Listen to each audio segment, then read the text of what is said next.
안녕하세요. 저는 40대 후반의 나이이고 식당 하나를 운영하고 있는 여자입니다. 세상에 아무리 사연 없는 사람이 없다지만 제 팔자도 참 기구했다는 생각이 많이 드는 요즘이라 이렇게 사연을 보내게 되었어요. 지금은 괜찮아진 상태이지만 저도 위기가 있었던 적이 있거든요. 글 쓰는 재주가 없어 몇 번이나 글을 썼다가 지웠다를 반복하고 있네요. 사는 것이 바빠 털어놓을 곳이 별달리 없어 이렇게 글을 쓰니 제 이야기를 한번 들어주시길 바래요. 저는 아이를 셋을 낳아 기르고 있습니다. 하나는 아들이고 둘은 딸 쌍둥이에요. 현재는 저 혼자서 돈을 벌면서 집안의 가장 역할을 톡톡히 하고 있습니다. 왜냐하면 남편은 경제활동을 전혀 하지 못하는 상황이거든요. 사실 저희 부부는 세상 그 누구보다 가장 행복했었던 시기에 절망적인 상황에 처박혔던 시기가 있었어요. 아직도 그날 저희 가족에게 벌어졌던 일들을 생각하면 온몸에 소름이 쫙 끼치고 겁이 나네요. 그 당시에는 정말 절망적이었거든요. 지금부터 이야기를 시작하겠습니다. 먼저 저와 남편과는 4년 정도 연애를 하면서 만남을 이어갔습니다. 워낙 남편이 외향적이고 활동적이기까지 해서 취미도 많은 사람이었고 무엇보다 항상 남편의 주위에는 사람들이 바글바글했어요. 그에 반해 저는 조금 소극적인 편이었죠. 하루는 지인들의 모임에서 우연스럽게 남편을 만나게 되었습니다. 저와 달리 활기차 보이는 모습과 남들을 리드하는 모습이 너무 멋있어서 남편에게 사랑에 빠지게 되었고 우린 그렇게 만나게 되었습니다. 남편은 정말 멋있는 사람이었어요. 항상 명랑했죠.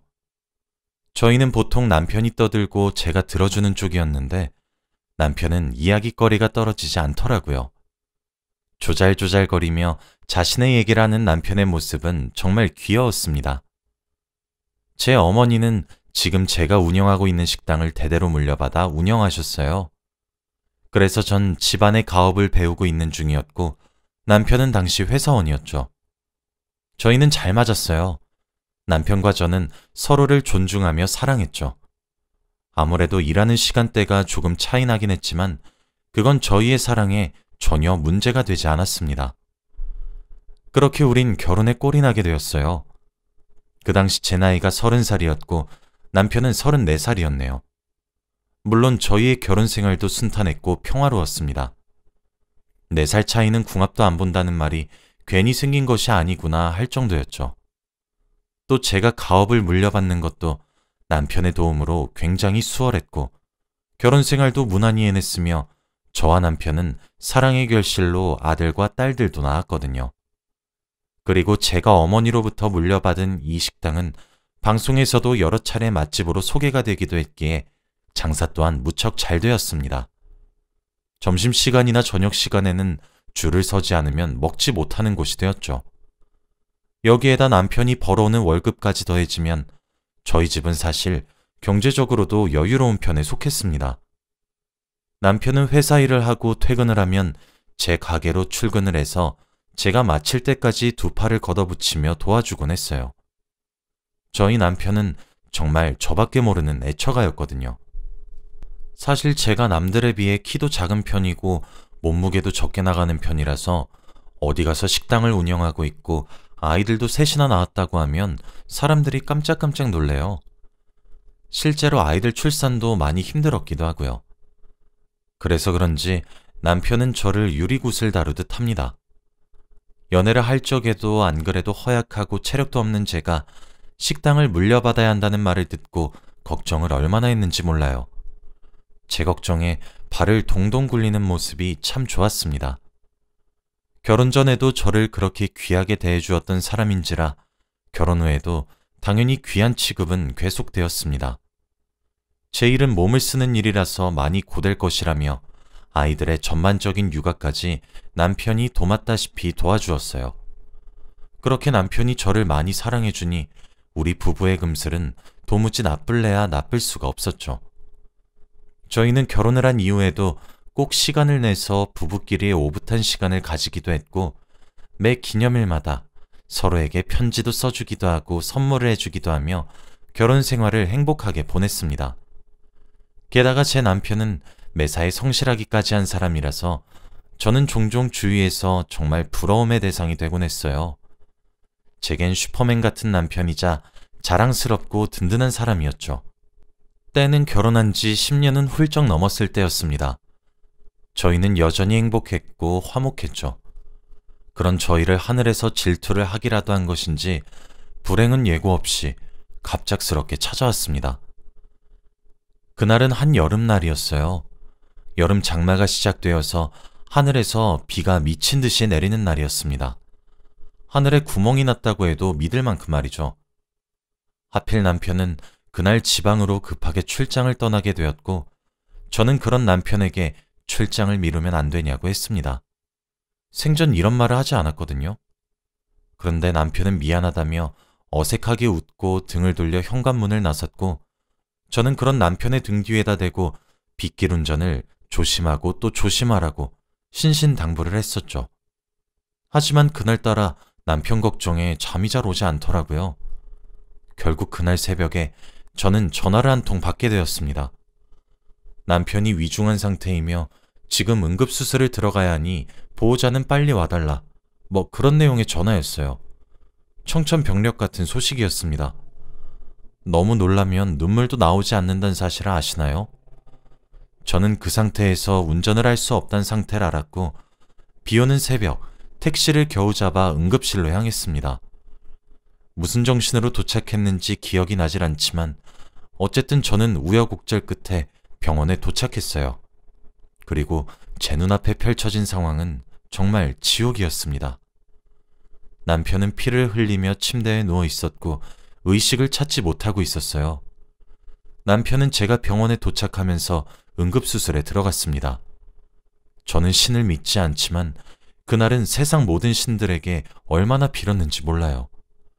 남편이 숨만 붙어 있어도 좋으니 제발 살려만 달라고 말이에요. 남편의 수술이 끝나기만을 기다리며 기도하고 있다가 저는 사고 경위도 알게 되었습니다. 가해자가 제게 무릎을 꿇고 죄송하다는 말만 연신 되풀이하더라고요. 그 사람은 트럭을 운전하는 사람이었는데 빗길 운전을 하는 도중 졸음이 쏟아졌고 잠시 꾸벅거리고 눈을 떠보니 남편이 타고 있던 차가 박살이 났다고 합니다. 그것도 사고 경위라고 남편을 잃을지도 모르는 상황에 놓인 아내에게 짓거리는데 솔직히 마음 같아서는 죽여버리고 싶더라고요. 당신이 졸음운전을 한 건데 왜 내 남편이 수술방에 들어가야 되냐고 멱살이라도 잡고 흔들고 싶었습니다. 하지만 남편 수술에 방해될까 걱정이 앞섰고 저는 조용히 눈물만 흘릴 수밖에 없었어요.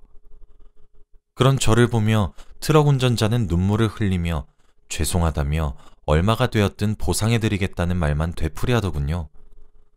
남편은 생사가 왔다 갔다 거리는데 고작 가벼운 타박상만 입은 트럭 운전자의 그딴 가짜는 위로의 말은 귀에 들어오지도 않았습니다. 저는 당장 내 눈앞에서 꺼지라며 어디 뻔뻔하게 내 눈앞에 낯짝을 들이미는 것이냐며 이를 아드득 갈았죠. 10시간이 넘는 긴 시간의 수술 끝에 남편의 수술은 끝이 났습니다. 의사 선생님께서 말하길 수술은 잘 되었고 경과를 지켜봐야 한다고 했죠. 그리고 오른쪽 다리를 허벅지부터 절단할 수밖에 없었다고 하더군요. 사고가 나면서 오른쪽 다리가 눌려진 채로 너무 많은 시간이 흘렀고 그 때문에 다리를 잘라냈다고 합니다. 제 소식을 듣고 병원으로 달려온 친전과 시댁 식구들 또한 그 말에 무너져 내렸어요. 시부모님은 두 분 다 실신하셨고 저희 부모님과 제 형제들은 저를 끌어안고 통곡을 하셨죠. 남편은 수술이 끝나고 열흘이나 더 지나서야 의식을 되찾았습니다. 하지만 남편은 자신의 오른쪽 다리의 허전함을 알게 된 이후 절망하기 시작했어요. 남편이 의식을 제대로 찾지 못하고 있을 땐 제발 눈만 뜨게 해달라고 하늘에다가 기도를 했는데 남편이 의식을 찾고 정말 장애인이 되었다는 사실을 알게 되니 저도 사람인지라 하늘을 원망하게 되더군요. 참 마음이란 게 간사하죠. 저는 저대로, 남편은 남편대로 무너졌습니다. 남편은 그때부터 망가지기 시작했어요. 옛날 외향적이고 활기찼던 모습은 온데간데 없이 사라졌고 한없이 예민해지기만 했습니다. 저는 무엇보다 남편의 반응이 힘들었어요. 이렇게 장애인으로 살 바에는 그 자리에서 바로 죽었어야 했다며 자기가 왜 이런 꼴을 당하고 살아야 되냐며 하염없이 울기도 했고 이런 자신을 제가 버릴 것이라며 제게 화를 내기도 했죠. 그리고는 미친 사람 마냥 울다가도 웃었고 웃다가도 오열했습니다.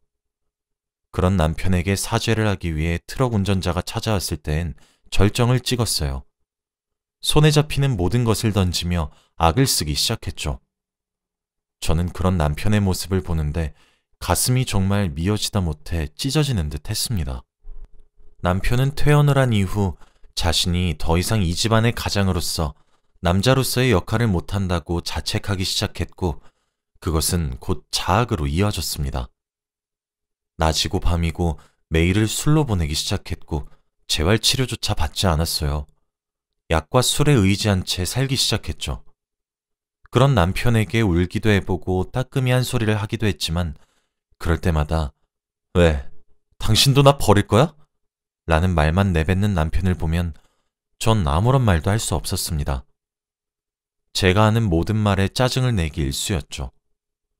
하지만 우리 사이에 아이가 셋이나 있고 그중 첫째는 10살이 넘었고 쌍둥이들도 초등학교에 입학을 하던 시기였어요. 내 남편의 다리가 하나든 팔이 하나든 애들 아빠이기 때문에 버릴 수도 없었죠.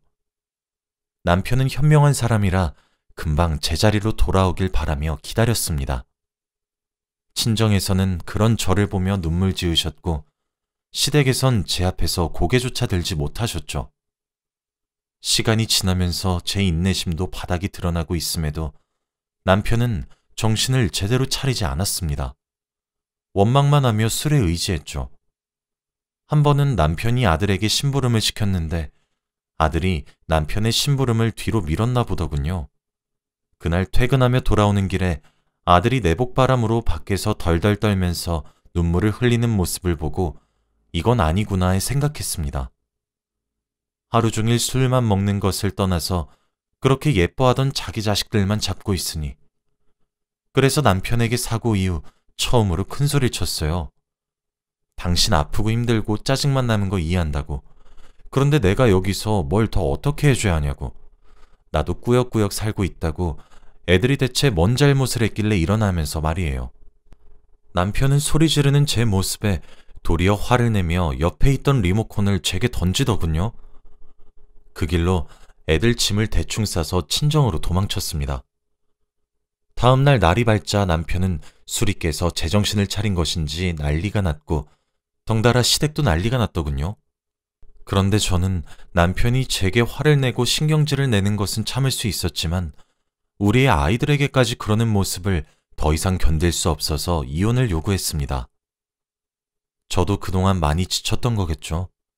제 나름대로 위기를 이겨내보려고 하는데 남편은 따라와 주지도 않고 엄한 애들만 잡고 있는 데다가 세상이 끝난 것 마냥 술병만 붙들고 사는 꼴을 두고 볼 자신이 없었어요. 누구보다 남편이 절망적이었겠지만 그걸 지켜보는 나도 많이 힘들다는 사실을 알아주길 바랬거든요. 소리치는 제 절규에 절 잡기 위해 찾아온 남편도 시댁도 그곳에 같이 있었던 친정 식구들도 저를 비난하지 못했어요. 그 당시 제가 봐도 저는 참 노력을 많이 했거든요. 미안하다는 말만 남긴 채 휠체어를 타고 남편은 친정을 빠져나갔고 우린 그렇게 각자 별거를 하기 시작했습니다. 아이들도 폭력적인 모습만 보여주는 남편을 점점 찾지 않기 시작했어요. 그렇게 1년의 시간이 흘렀습니다. 남편으로부터 연락이 한 통 왔더군요. 만나자는 얘기였어요. 이제껏 밖으로 잘 나오지도 않더니 별일이다 싶었죠. 밖에서 만난 남편은 1년 전 저를 힘들게 했었던 그때의 남편의 모습이 아니었습니다. 남편은 멀쩡히 잘 걷기도 했어요. 우린 한적한 카페로 들어가 이야기를 나누었습니다. 알고 봤더니 남편은 저와 별거를 시작한 지 약 1년 정도를 재활에만 힘썼다고 해요. 제가 아이들을 데리고 친정으로 떠난 뒤에 많은 생각을 했나 보더군요.